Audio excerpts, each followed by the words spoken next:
Chapter 5, Ramona and the Clubhouse. Whenever it wasn't raining, Henry and his friends worked hard on the clubhouse. They measured and sawed and nailed according to Murph's plan. When Henry was delivering his papers, he noticed that one of his customers was having his roof covered with asphalt shingles, and he was able to persuade the workmen to give him enough leftover materials to shingle the roof of the clubhouse. He bought 2 big hinges so they could have a door that would really open and close. Beezus and Ramona, and sometimes Lisa, came over almost every day to watch the progress on the building. They stayed until time for Sheriff Bud program on television, which Ramona never missed. "I could help," offered Beezus. "I bet I can drive nails." "No girls allowed," said Murph. "I could make curtains for the windows," suggested Beezus. "Who wants curtains?" answered Henry, who actually would have been willing to let Beezus help, because she was pretty sensible. But when a boy is working with other boys, he sometimes feels he has to act the way they do. So Beezus sat on the Huggins' back step and watched, while Ramona amused herself. Ramona never had any trouble keeping herself entertained. She climbed to the top step and began to count. 10, 9, 8, 7, 6, 5, 4, 3, 2, 1, blast off! Then she jumped to the ground. "I know where I could get an old doormat," suggested Beezus hopefully. "What's the use of having a clubhouse if you have to wipe your feet like a regular house?" asked Robert. It wasn't possible for Beezus to make a suggestion that would please them. "Get lost," said Murph rudely. "Well, all right for you." It was easy to see that Beezus' feelings were hurt. "Mess around with your old stuff then. See if I care. Come on, Ramona, let's go home. It's almost time for Sheriff Bud." Ramona finished blasting off and trotted home with her sister. Henry was really sorry to see Beezus' feelings hurt, but he didn't like to say so in front of his other friends, who were too busy installing the real glass windows to pay any attention to what had just happened. While the boys worked, Murph began to recite some strange sounds. They were not words, so Henry and Robert had trouble catching exactly what he was saying. The syllables, whatever they were, had a catchy sound and rhythm. "Say it again, Murph." Henry found himself wanting to make the sounds himself. Once more, Murph rattled off the syllables. This time, Henry caught a beep and a boom. "Hey, that sounds keen," said Robert. "Where'd you learn that from?" "From my cousin in California," answered Murph. "He learned it from a lifeguard." "Say it again and slow down," said Henry. "I want to learn it." Murph laid down his hammer and recited slowly and distinctly. "Fa-da-da, fa-da-da, fa-da-da, beep-um, boop-um, ba. Rada-da-da, boom, shh. A-fa-dee-dee-boo-boo." Henry and Robert laid down their tools. "Fa-da-da, fa-da-da, fa-da-da." They began slowly at first, but in a few minutes they had mastered the sounds and could rattle them off as fast as Murph. "Hey, I have an idea." Henry was enthusiastic. "We could be a club and use it for our secret password and always say it so fast that the other kids couldn't learn it." "Sure," agreed Robert. "All the kids will want to learn it and we won't teach them." At last, the clubhouse was finished. The siding was snug and tight. The hinges worked perfectly. The asphalt shingles were nailed down so securely that the roof could not possibly leak. Yes, the boys agreed, it was a good, solid house. It was just about as solid as a real house. They thumped the walls appreciatively and stamped their feet on the floor. And the best part of it was big enough for all 3 of them to sleep in, if they didn't move around too much. And who could move around in a sleeping bag? "Yes, sir, solid as a rock." Murph spoke with pride, for he was the one who had drawn up the plans in the first place. Then Murph built a shelf, and Henry went into the basement and lugged out the stuffed owl, which his mother wouldn't let him keep in his room, because she thought it looked as if it had moths. He set the owl on the shelf. It was exactly what the place needed, a real masculine touch. "Fa-da-da, fa-da-da, fa-da-da," chanted the boys. "When we all get sleeping bags, we can spend the night out here," said Henry. Robert and Murph, it developed, already had sleeping bags, so Henry dropped the subject. He didn't want them sleeping in the clubhouse while he slept in his own bed. Fortunately, it was time for him to start his paper route, so there was no more discussion of sleeping in the clubhouse. Then, mysterious things began to happen in the clubhouse. One day after school, Henry found the owl's glass eye turned so that it looked cross-eyed. That's funny, he thought. He straightened the eyes and forgot about them. But the next day, when Henry and Robert entered their clubhouse, they were startled to see that the owl, its eyes once again crossed, appeared to be smoking. Upon closer examination, they found that a small white tube of paper had been fastened to the owl's beak with Scotch tape. How do you like that? Robert ripped off the cigarette in disgust while Henry straightened the eyes once more. I bet old Beezus did that. This was just what Henry was thinking. He felt a little disappointed that sensible Beezus would do a thing like this. Not that he could really blame her after the way she'd been treated. The boys found a can of paint in Henry's garage and started painting a "No Girls Allowed, This Means You" sign, which Robert finished after Henry went to start his paper route. The next afternoon, Henry, Robert, and Murph raced home from school on their bicycles to protect their clubhouse from a possible invasion of Beezus and Ramona. When they opened the door, they found the owl's eyes were crossed once more. And it was wearing a doll's pink bonnet, with a ribbon tied under its chin, if an owl could be said to have a chin. And in its beak, it held a crayoned sign that said, "Down with boys." "Well, how do you like that?" exclaimed Henry, thinking that Beezus must have come in the morning before school, because they'd ridden so fast she couldn't possibly have reached the clubhouse ahead of them in the afternoon. "The nerve of some people," said Robert. "A doll bonnet on our owl." "That's girls for you."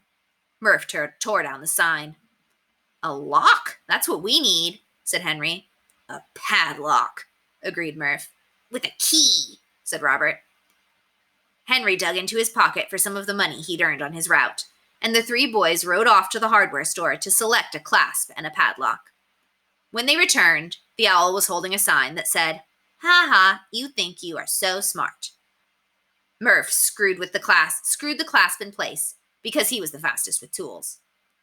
While he worked, Henry and Robert decided that because the lock came with only 2 keys and each member couldn't have one, they should find 2 secret hiding places. They talked it over in whispers, and after looking around to make sure Beezus was not hiding in the shrubbery, they hid one key under an oil can in the garage, and the other under a flower pot on the back porch. They vowed always to put the keys back in place, because it wouldn't be fair for any one to carry a key when there weren't enough keys to go around. It was with a feeling of a deed well done that the boys snapped shut the padlock when it was time for Henry to start his route. That would keep old Beezus out. She couldn't possibly get in now.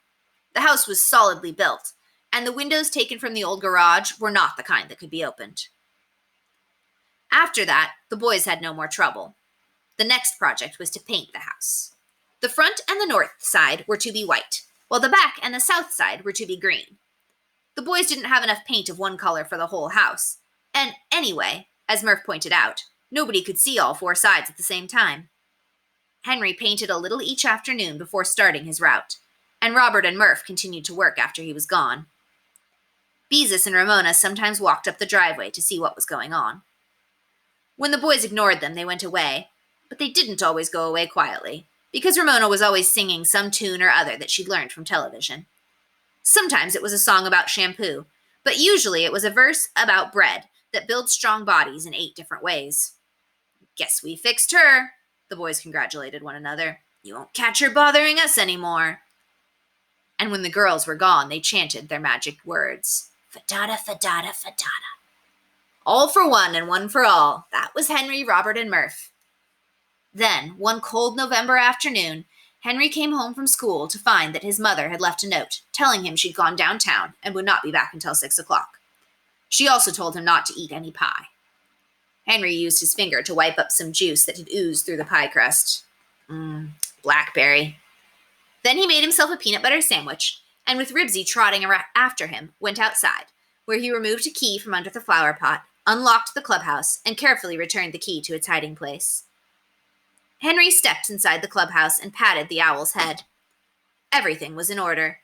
Ribsy curled up in a corner and prepared to go to sleep. "Hello." It was Ramona's voice.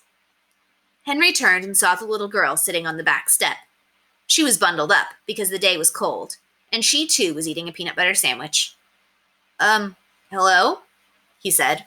Where's Beezus? Home. Why didn't she come with you? Henry felt that Ramona could cause enough trouble when she was with Beezus. He didn't want her around without her older sister to look after her. Because you're mean to her, answered Ramona.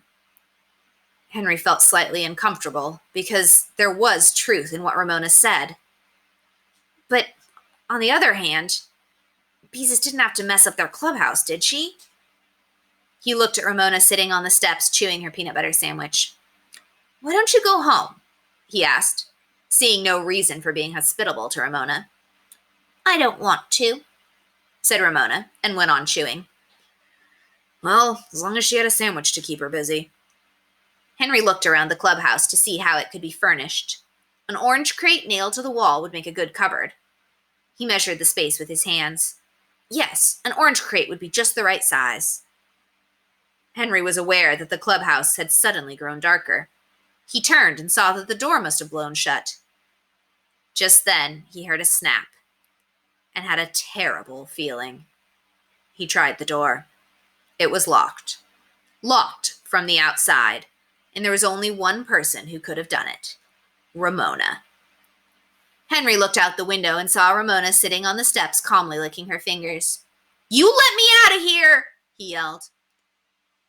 Ramona stopped licking long enough to answer. I don't have a key. This stopped Henry. Of course she didn't have a key. Both keys were carefully hidden, and he was not going to tell them where they were either. He could get out some way. Henry threw his shoulder against the door. Nothing happened. It was a good, solid door. He threw his shoulder against the walls. Nothing happened. They were good, solid walls. Henry rubbed his shoulder and decided that Murph had done a good job planning the clubhouse. Maybe too good. Next, he jumped up and down as hard as he could. The floor was a good, solid floor. The whole clubhouse, Henry concluded, was as solidly built as a jail, and right now, that was exactly what it was. Next, Henry considered breaking a window. He looked around, but there wasn't a hammer or a stick of wood he could use. If he slammed his fist through the glass, he would be sure to cut himself. And if he did break the glass, even then the windows were divided into 4 small panes, and he had no way of removing the dividing pieces of wood. Next, Henry tried yelling, "Help! Help!" at the top of his voice. Ribsy stood up and barked. Nothing happened. Nothing at all unless you counted the pleased look on Ramona's face. Where was everybody anyway? Help! Ha, ha, ha, help! Said Ramona, as if she were thinking very hard. Little puffs of vapor came out of her mouth because the afternoon was so cold. Help begins with an H. Plainly, Ramona was pleased with herself for making this discovery. Her teacher had been teaching her class about the sounds that letters make. Henry knew his mother was downtown. Robert was getting a haircut, Beezus was home, and he didn't know where Murph was. Then he caught a glimpse of Miss Grumby, his next-door neighbor, looking out of an upstairs window. Help! He yelled, pounding on the door. Let me out! Miss Grumby nodded and waved. She was used to boys playing in Henry's backyard. There was nothing to do, Henry decided, but try to make himself comfortable until his mother came home. He sat down on the floor and leaned against the wall. It was going to be a long, cold wait. He felt cross and disgusted. That Ramona, that pest! Suddenly, Henry leapt to his feet. His route! His paper route! He had to get out. He couldn't stay trapped until 6 o'clock, or he wouldn't get his papers delivered on time, and he knew what his father would say about that. The only thing to do, Henry decided, was to tell Ramona where the key was and get her to unlock the padlock. That wouldn't be so terrible, now that he stopped to think about it. All he'd have to do was find another hiding place after Ramona had gone home. Henry looked out the window. Ramona was no longer on the steps. Apparently, she had lost interest in Henry when he went silent, because she was skipping down the driveway. He couldn't let her go. She was his only hope. Ramona, wait! Yelled Henry. Ramona stopped and looked back. Come here, called Henry. I want to tell you something. This tempted Ramona. She walked back and stood under the clubhouse window, looking up at Henry. Henry had a feeling that if he was going to get Ramona to do what he wanted, he had better make this good. Ramona, I'm going to let you in on a secret. A big secret. Ramona, who liked secrets, looked interested. Henry decided to build it up. A secret only big boys know, he added impressively. I don't like boys, Ramona informed him. Boys are mean. Henry saw that he had better choose his words with more care. At the same time, he had to hurry, because it was almost time to start his route. Only 3 people in the whole world know the secret. He watched Ramona's reaction. She seemed waiting for him to go on. Henry lowered his voice as much as he could, and still make himself heard through the glass. I'm going to tell you where the key to the clubhouse is. Where? Demanded Ramona. Wait a minute, said Henry. First, you have to promise something. He worked hard to look as if there was something mysterious and exciting about the promise he was about to extract. But it was hard work. He was tired of the game and wanted to get out. Now, if you promise to unlock the padlock, I will tell you where the key is. Ramona stared stonily at Henry. I don't want to. But why? Henry was desperate. I just don't, Ramona informed him. Ugh, Henry groaned. Then he was mad. Just plain mad. That Ramona. She was going to make him lose his route, and he would never get his sleeping bag, and his father would be cross with him, and Mr. Capper would find a bigger boy to take the route. Henry banged his fist against the side of the clubhouse. For some reason, that made him feel better. He began to stamp his feet and pound his fists and yell. At least, he thought grimly, this was keeping Ramona interested, and he couldn't let her get away. She was his only hope. It almost seemed she was his only contact with civilization. It occurred to him that it must be almost time for the Sheriff Bud program on television, and Ramona never missed Sheriff Bud. It seemed silly to yell help and let me out when nobody was going to help him or let him out. Henry tried a Tarzan yell. Ramona just sat down on the back steps and propped her chin on her fist. Open sesame, yelled Henry, just in case it might work. The door remained shut. Then in desperation, Henry tried the club yell, hoping that somehow it would work like a magic spell. Fadada, fadada, fadada, be-um, boop-bum-ba, rada-dada, boom, shish-shish, a-fa-dee-dee, boo-boo. To his surprise, it did work like a magic spell. Ramona got up and came over to the clubhouse window. Say that again, Henry, she begged. This time it was Henry's turn to say no. To do so gave him great satisfaction. Please, Henry? Henry saw that now he had a bargaining point. A girl who would sing television commercials would naturally like something that sounded really good. I'll say it again if you get the key and unlock the padlock. Ramona thought this over. Padlock. Begins with P, she said triumphantly. Henry groaned. I know padlock begins with P. Now will you get the key? Then he added hastily. Key begins with K. We haven't had K yet at school. Ramona seemed suddenly agreeable. Where's the key? Feeling like a traitor to Robert and Murph, Henry revealed the secret. Under the flower pot on the back porch, he said. Ramona found the key, and Henry could hear her fumbling as she inserted it in the padlock. Say it, she ordered. Henry rattled off the club's secret words. Now unlock it, he begged, and outside he could hear Ramona struggling with the padlock. I can't, she said. I can't make it turn. Henry pressed his nose against the window. Look, he said. Go get Beezus. If you do, I'll teach you both to say the song. I've got to start my route. I'm a traitor, Henry thought. And tell Beezus I'm sorry. Traitor. 100% traitor. But what else could he do? He had to get his papers delivered somehow. Then he began to worry about Ramona. Maybe she would forget to tell Beezus. Maybe she'd remember Sheriff Bud, turn on the television set, and forget all about him. There was nothing he could do but wait.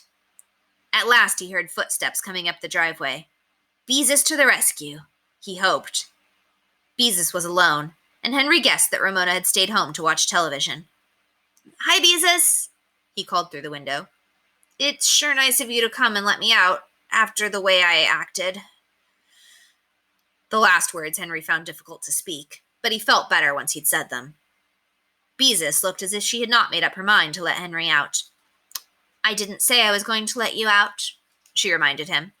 "You don't want girls around, you know."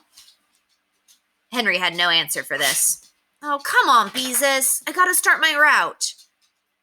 Beezus thought this over. "All right, I'll let you out, but only because I know you have to start your route," she agreed, like the sensible person she was. "But first, teach me the secret words." Henry knew when he was licked. "Oh, all right, if that's the way you feel about it. Fadada, fadada, fadada.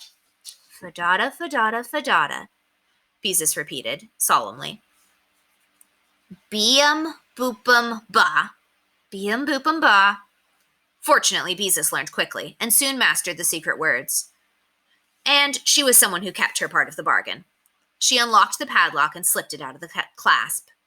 "There," she said. "Thanks, Beezus," said Henry, as he stepped into the fresh air and freedom. He picked up his bicycle. He had no time to talk if he was going to get his papers folded and delivered. Beezus didn't seem to mind that Henry was in such a hurry. "Fadada, fadada, fadada," she chanted.